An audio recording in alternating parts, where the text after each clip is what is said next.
1 kilo വെണ്ടയ്ക്കയുണ്ട്. എങ്ങനെ 2 കറി ഉണ്ടാക്കാം എന്നുള്ളതാണ് കേട്ടോ. 2 കറിയല്ല 3 കറിയൊക്കെ ഉണ്ടാക്കാം.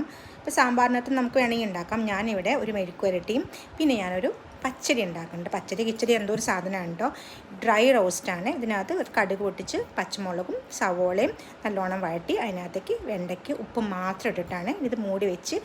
ഇതിന് പക്ഷേ ഇങ്ങനെ വഴുവഴുപ്പൊന്നുമില്ല കേട്ടോ. ബിക്കോസ് കുറച്ച് കഴുകി ഓയിലെടുത്ത് വെച്ച് ഞാൻ ഉണക്കിയെടുത്തായിരുന്നു.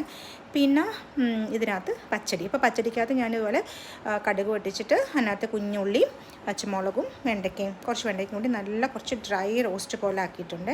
അതിനകത്തേക്ക് തേങ്ങയും ജീരകവും കടുകും ചെറിയ ഉള്ളിയും കൂടി നല്ലോണം മോരും കൂടി അരച്ചിട്ട് അതൊഴിച്ചിട്ടോ നല്ലോണം അങ്ങ് തിള വന്നാൽ തേങ്ങ പിരിയും. അപ്പോൾ അതുപോലെ മോര് ഒഴിച്ചിട്ടുണ്ടല്ലോ. അപ്പോൾ തേങ്ങ ഒന്ന് ഒരു മയത്തിലങ്ങ് വെന്താൽ മതി കേട്ടോ.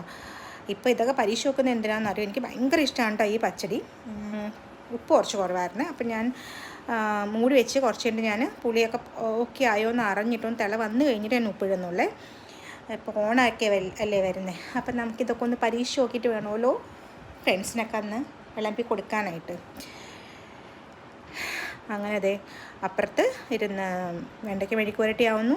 ആ സമയത്ത് ഇപ്പുറത്തിരുന്ന് ഇതിന് പച്ചടിയെന്നോ കിച്ചടിയെന്നോ എന്തോ ഒരു സാധനം പറയും കേട്ടോ. എനിക്ക് കറക്റ്റായിട്ട് അറിയാൻ മേല. പക്ഷെ ഭയങ്കര ടേസ്റ്റാണ്. ചൂട് ചോറും ഇതും മാത്രം മതി കേട്ടോ. ഇനി അപ്പുറത്ത് ഇന്നലെ ഞാൻ നൈറ്റ് ഫിഷിങ്ങിന് പോയപ്പോഴത്തേക്കും പിടിച്ചുകൊണ്ട് വന്ന വറ്റ അതാണ് കേട്ടോ അത്.